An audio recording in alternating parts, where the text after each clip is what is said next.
Olá a todos, né? Gostaria de dar início aqui a mais uma aula de microprocessador, né? Normalmente essa é a sexta aula, né, de um curso aí da Engenharia Elétrica, né? Esse semestre a gente está aí com as turmas sexto V da Engenharia Elétrica e oitavo W da Mecatrônica, né? Dando continuidade aí ao nosso curso, né, eu proponho aqui de início a gente dar uma olhadinha aqui, né, no vídeo, né, de dois vídeos aqui que eu achei na internet. Com certeza, se vocês não viram vídeos semelhantes, que falam um pouquinho da história desses processadores, né? O primeiro deles aqui fala de toda a história do microprocessadores Intel, começando aqui do 4004, e o segundo fala um pouquinho mais dos chips mais modernos, né? Vou entrar aqui rapidinho nesses dois vídeos. O primeiro aqui um vídeo do Olhar Digital, né, falando aqui um pouquinho da história dos processadores, né. Esse é o segundo vídeo, né. O primeiro vídeo é esse daqui, que fala um pouquinho mais dos primeiros processadores. Eu peguei um ponto aqui do vídeo, só para a gente poder dar uma olhada.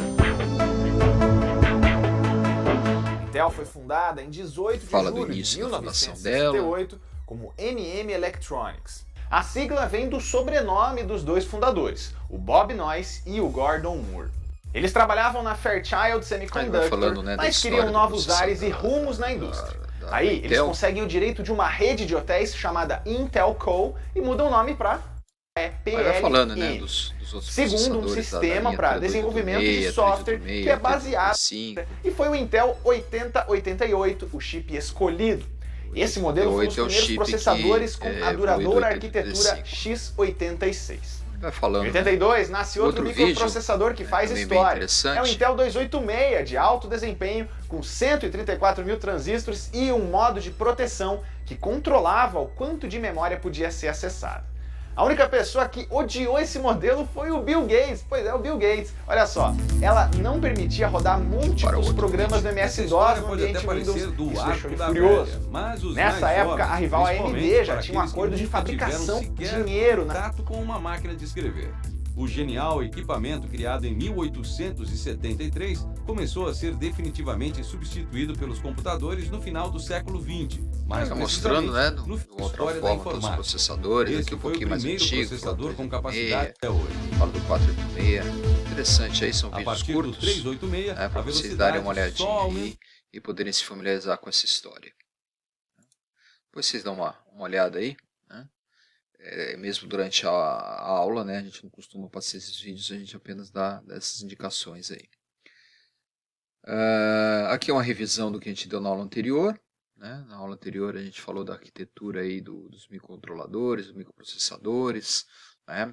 Relembrando aí a aula 4, a aula 3, onde a gente tinha CPU, né, com os blocos lá da ULA, decodificador, registradores, né, as duas memórias volátil e não volátil, o RAM e ROM, os periféricos de entrada e saída, tudo isso integrado em um microcontrolador, né. E na aula passada a gente fizemos um estudo de caso e mostramos aí os principais microcontroladores de 8 bits. O 8085, estudamos ele bem, vimos a arquitetura interna, a pinagem, até um esquema mínimo, né, baseado no STK85, né, que é bem esse sistema aqui, né, que é o TK85, né, um pouquinho mais, entre aspas, evoluído, o famoso e icônico Apple II, né, e também o Z80, né, com o TRS-80. Então a gente falamos sobre isso, né? Podem dar uma revisada aí na aula anterior, se for o caso aqui. Vou pegar os slides, né? Eu estou disponibilizando esses slides também aí para que vocês tenham acesso pelo mundo. Essa aula especificamente eu gostaria de falar da terceira parte do sistema, né? Se vocês pegarem aqui, ó, nós temos aqui a CPU, temos memória e temos periférico, né? Falamos bem de CPU, né? Estudamos CPUs básicas, etc. Né? As memórias vocês estudaram em sistemas digitais, circuitos digitais, memória ROM, memória RAM. Na memória ROM talvez vocês tenham visto EPROM. A memória ROM hoje atual é a memória flash.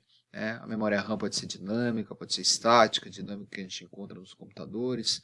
Estática normalmente a gente encontra dentro de microcontroladores. né? Então estudamos bem, né? Gostaria na aula de hoje dar um foco nessa área de periferia, que a gente vai continuar estudando no microcontrolador, porque o microcontrolador, né, ele é composto de CPU, tem as memórias aqui em cima da CPU, né, pegando aqui a CPU do AVR, a CPU do Atmega 328 da linha Arduino Uno, né? E aqui embaixo você tem a periferia, ó, os periféricos, e é exatamente esses periféricos que eu gostaria de fazer uma abordagem preliminar, sendo que nas próximas aulas a gente vai estudar detalhadamente cada um desses periféricos, e no laboratório a gente costuma, né, fazer a prática disso, principalmente com a placa Uno, a placa Mega do Arduino. Temos um kit do 8051 também, que a gente utiliza, né, de um ambiente chamado U8051, um compilador, simulador. Temos o compilador DAR, né? Então no laboratório a gente trabalha um pouquinho mais com essa realidade. Os periféricos básicos que a gente vai abordar no curso, né, hoje eu gostaria de falar basicamente de 3. Né? Os outros a gente vai rascunhar, né, e vamos trabalhar. Na verdade, todos esses que estão descritos aqui, eles são muito facilmente encontrados em microcontroladores, principalmente os ports, o timer, a unidade serial UART, o conversor analógico digital, de vez em quando você encontra o conversor digital analógico também. O sistema de PWM é um sistema digital, né, onde você varia o ciclo de trabalho e ele serve para fazer controle ali de velocidade de motor, servo mecanismo, brilho de lâmpada, LED, etc. Interface USB também é bastante comum você encontrar em alguns microcontroladores, né? A linha da Atmel tem alguns. Se vocês pegarem algumas placas do Arduino, vocês vão ver que ele só tem um chip. E esse chip, né, tem dentro dele uma interface USB. Internet é mais raro, normalmente a internet está num periférico separado. É difícil você encontrar dentro de um... Né? Às vezes você encontra uma pilha, né? a stack da internet dentro do chip, assim como você encontra de Wi-Fi, Bluetooth, né? Não estou nem falando de Wi-Fi e Bluetooth aqui nesse estudo preliminar, mas são bastante comuns hoje em dia, inclusive encontrar dentro do chip. Se vocês pegarem o microcontrolador do celular de vocês, vão ver que lá dentro tem todo o sistema de rádio, né? 2G, 3G, 4G, 5G hoje em dia, né? Que é utilizado aí nos smartphones, nos celulares, né? E os microcontroladores já têm embarcado isso, né? Então cada vez mais você vai tendo periféricos nesses novos microcontroladores, né? A CPU, especificamente, ela não evolui tanto, né? Hoje é uma CPU tipicamente de 32 bits, apesar que 8 bits e eventualmente 16 bits também é facilmente encontrável aí, né? Vou falar de cada um deles aqui rapidinho, mas dando ênfase aqui principalmente esses 4 primeiros aqui, ó, que vocês podem encontrar, inclusive aqui, ó, eu coloquei do lado aqui a arquitetura do Atmega, né? Ó, os 3 ports deles aqui embaixo, né? O timer, você tem 3 timers, a gente vai ver nos slides sequenciais aí. Comunicação serial UART está aqui, ó, o ART ou o ZART, né? Você está aqui embaixo. E o conversor AD, ó, o conversor AD, você tem ele aqui dentro da arquitetura do Atmega. Falando mais especificamente do port, o que é um port? O port é um LET. O port é essencialmente um sistema digital que tem sinais de entrada, sinais de saída, né? E a melhor forma de você imaginar implementado isso é lembrar lá do 74245 ou 74373. Aqui, por exemplo, eu coloquei a representação do 74245. Né? Por que é o 245? Porque ele tem um controle de direção, ó, observe aqui com o pino DIR, você consegue controlar o sinal indo de A para B, que seria tipo uma saída do port, ou o sinal indo de B, o byte, né, indo de B para A, que seria a entrada do port. Então, quando você configura o port como entrada ou como saída, é uma configuração bastante típica aí no microcontrolador, no microprocessador, controlador, né? Lá quando você está configurando no Arduino, pode notar que você tem que configurar o port como input ou output. Tá? Então você está, na verdade, determinando a direção, né, do sinal. Sempre lembrando que o port trabalha essencialmente com o sinal digital. Mesmo o port que trabalha com PWM, tá, onde você tem ali a variação de ciclo de trabalho, né, que é um elemento analógico, mas é um elemento analógico dentro do sinal digital. Ele só varia de 0 a 1, só varia de ground, de terra, até o VCC, 3 volts, 5 volts, que é o VCC do sistema. Bom, o que eu coloco aqui na saída do port ou na entrada do port? Eu coloco dispositivos de entrada e saída. Por exemplo, um dispositivo de entrada típico é uma chave. Tenho aqui a entrada do port E uma chave. Essa chave, quando ela está aberta, como está aqui, ó, tá? Você tem nível alto aqui. Porque o VCC aqui, através do resistor de pull-up, esse resistor que leva o potencial para alto, coloca nível alto aqui. Se você apertar a chave, se o usuário apertar a chave, você tem aqui o sinal indo para 0. E aqui tem um exemplo de um porte de saída. Eu tenho um exemplo na sequência aí com LEDs, mas pode ser LED, pode ser uma buzina, pode ser um solenoide, qualquer coisa que você tenha que controlar como dispositivo de saída, você mande um sinal para esse dispositivo. Aqui, por exemplo, está a representação de um relé. Então, o relé, como tem um consumo de corrente na bobina aí de 50, 100 mA ou um pouco mais, você precisa de um transistor. Aí você tem aqui o porte sendo acionado, sendo ligado na base do transistor, um transistor NPN. Então, nível alto nesse porte, você conduz esse transistor e o relé liga. E ao conduzir o transistor, que está aqui, ó, o BC373, 548, qualquer coisa parecida, você vai colocar terra, quando ele conduz, ele fecha o canal ali entre base e coletor, ou se for um FET, o canal entre a fonte e o dreno dele, e aí você coloca o potencial terra para cá, ligando o relé. Ao ligar o relé, essa chave muda de posição e você liga ou desliga o dispositivo que está ligado aqui nos contatos do relé. Então, como dispositivo de saída, aí você tem LED, relé, buzzer, solenoide, contator, aqueles contatores trifásicos. Como entrada, tipicamente você tem chaves, mas pode ser sensores de 2 posições, você tem aqueles reed switches, que o pessoal usa para alarme. O que importa é que você tendo entrada ou saída, você vai ter 2 condições, uma condição binária. Isso é fundamental. Então aqui você tem os ports. Aqui a gente faz uma abordagem dos ports do ATmega, o nosso ATmega que a gente está usando aqui no curso da placa Uno. O ATmega ele tem aqui 3 ports, PB, PC e PD, totalizando 23 ports, não 24, 23. Por quê? Porque o PC ele tem só 7 bits, ele não tem 8 bits. Então o porte PB, que está aqui, ó, tem 8 bits. Aqui é o porte PB, que você tem 8 bits. Aqui tem o porte PD, de mais 8 bits. E o porte PC de 7 bits, que você tem aqui sendo controlados na placa do Arduino. Se você pegar a pinagem do ATmega ali, você vai ver claramente esses ports aqui. Ó. O PB está aqui, ó, de PB0 até PB7. PB7 está aqui, ó, PB6 e PB7, que não estão ligados a nada. O porte PD, de PD0, são espalhados aqui PD0 até PD7. E o porte PC. O porte PC no ambiente Arduino, normalmente ele é dedicado a conversores analógicos digitais. Então, pode notar que ele está ligado aqui de A0 até A5, o A de sinal analógico. Então, você liga aí, a gente vai ver na sequência aí sensores de temperatura, sensores de pressão, dispositivos que dão sinais analógicos, sinais não discretos, não sinal definido 0 em 1, ground e terra. E aqui a gente tem um exemplo, ó, ligando 3 chaves nos portes PD7, PD6 e PD5. Observe aqui, nessa posição ela está aberta. Então tem um resistor de pull-up aqui dentro do microcontrolador que garante nível alto. E quando você aperta essa chave, você coloca ground, você coloca 0 na entrada do porte. Aqui outra chave aqui em cima, ó, ligada em PD4. Então são 4 chaves que tem aqui. Ó. E aqui a representação de 4 LEDs. Observe aqui o LED saindo do porte. O anodo do LED ligado no porte, o catodo ligado no ground. O LED para acender ele precisa estar diretamente polarizado. Anodo no VCC catodo no terra. E aqui ele precisa dos resistores para limitar, porque a saída do porte é a saída VCC.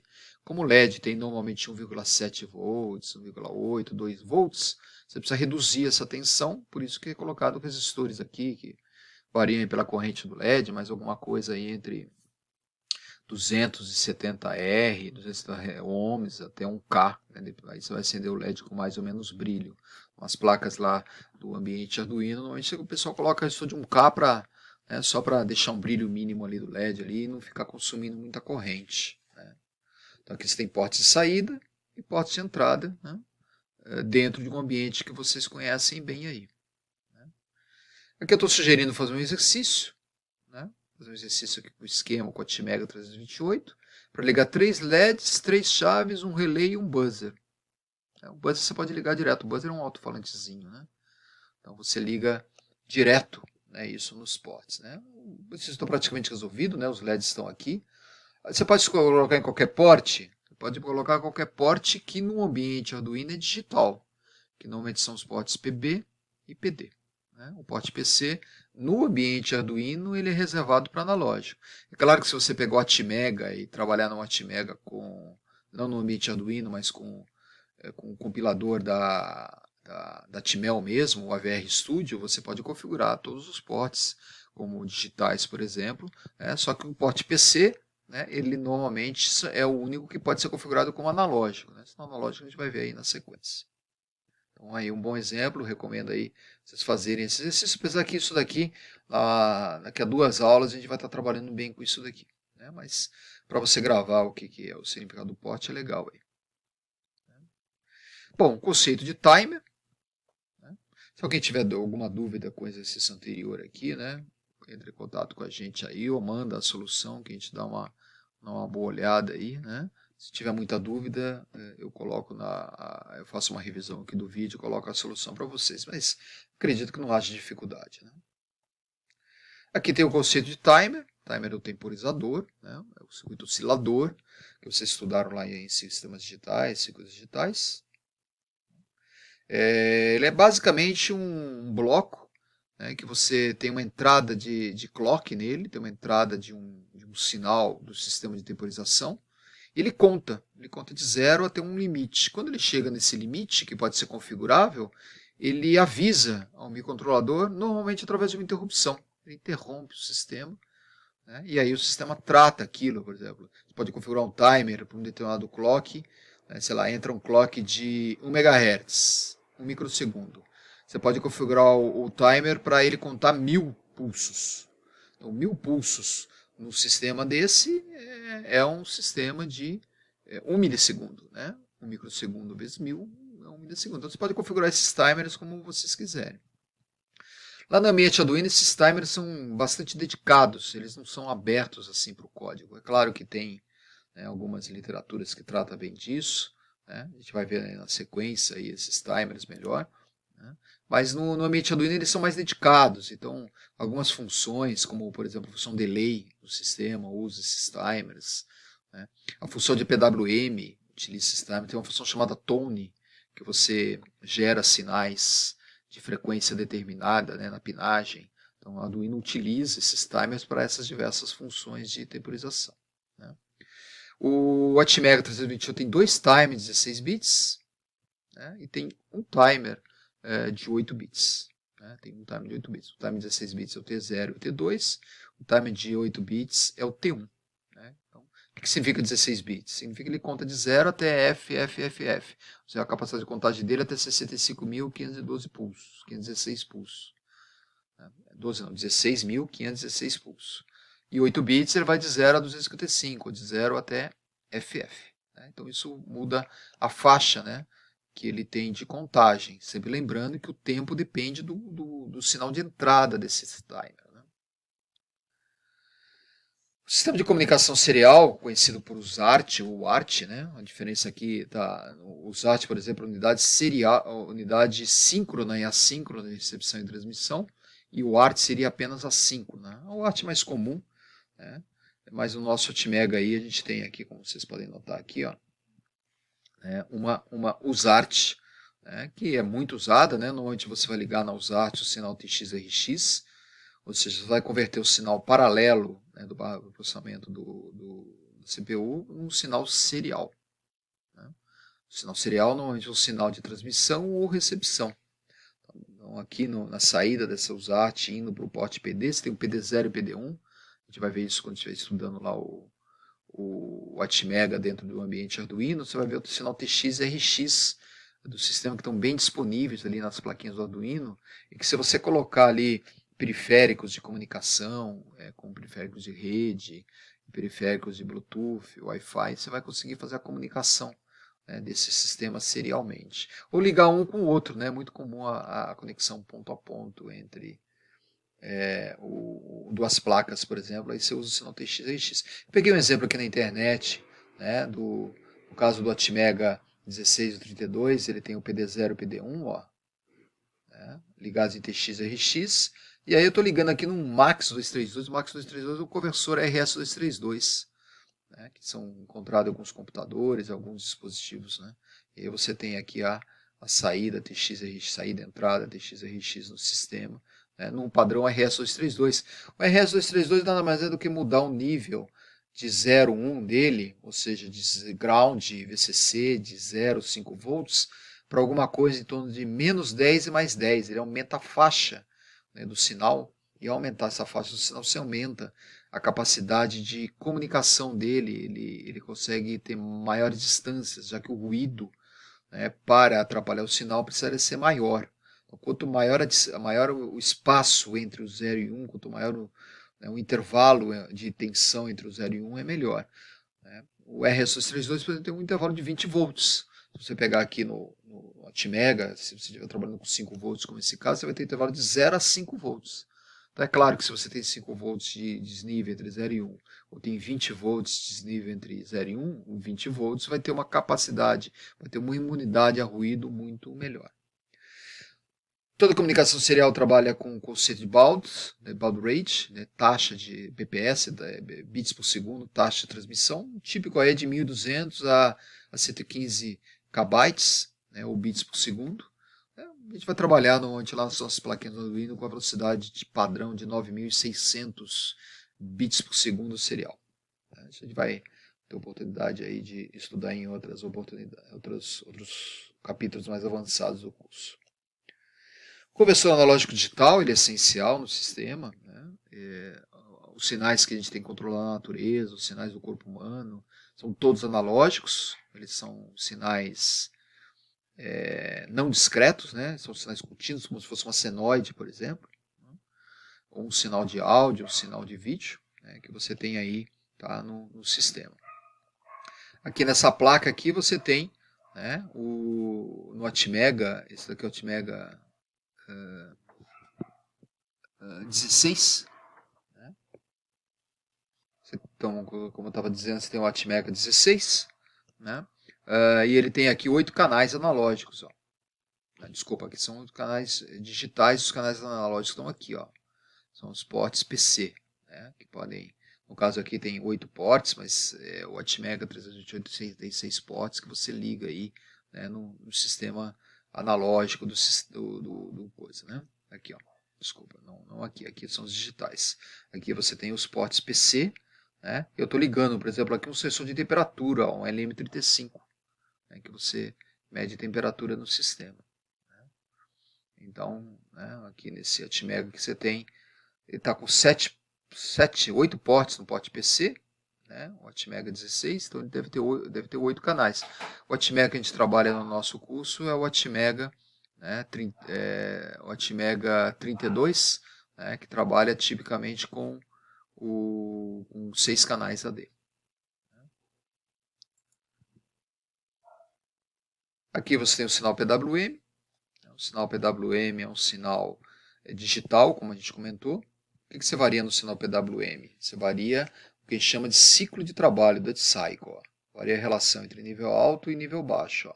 Aqui você tem o duty cycle pequeno, você vê aqui mais ou menos uns 20%, 10% do valor máximo, e aqui você já tem alguma coisa como um duty cycle de 30%, 40% do sinal. Então, quanto maior o duty cycle, né, maior é a velocidade do motor, é maior o brilho do LED. Ou se você estiver usando um servomecanismo, né, quanto maior o duty cycle, maior é o ângulo de inclinação ali do duty cycle. Né. Então, você, no caso do Atmega, você tem 6 canais PWM. São 6 canais digitais, 3 no porte PB, 3 no porte PD. A gente vai estar estudando isso um pouco mais para frente. Esses são os os periféricos essenciais aí que eu gostaria de apresentar para vocês nessa fase do curso, e obviamente que praticamente o resto do curso do nosso aí de aplicação vai trabalhar com periferia, né? Para encerrar nossa aula aqui, eu coloco a nossa terceira lista de exercício, né? Os 4 primeiros aqui a gente comentou na aula anterior, né? São exercícios aí do estudo de caso, de microcontrolador, microprocessador, né? Falo lá do 8085, do Z80, então você já tem condições de fazer isso, tá? E o exercício 5, 6, né? Trabalha um pouco mais especificamente aqui com esses tópicos aqui, ó. No exercício 5 eu peço para você definir port, timer, UART, pedindo aí para você no 8051, né?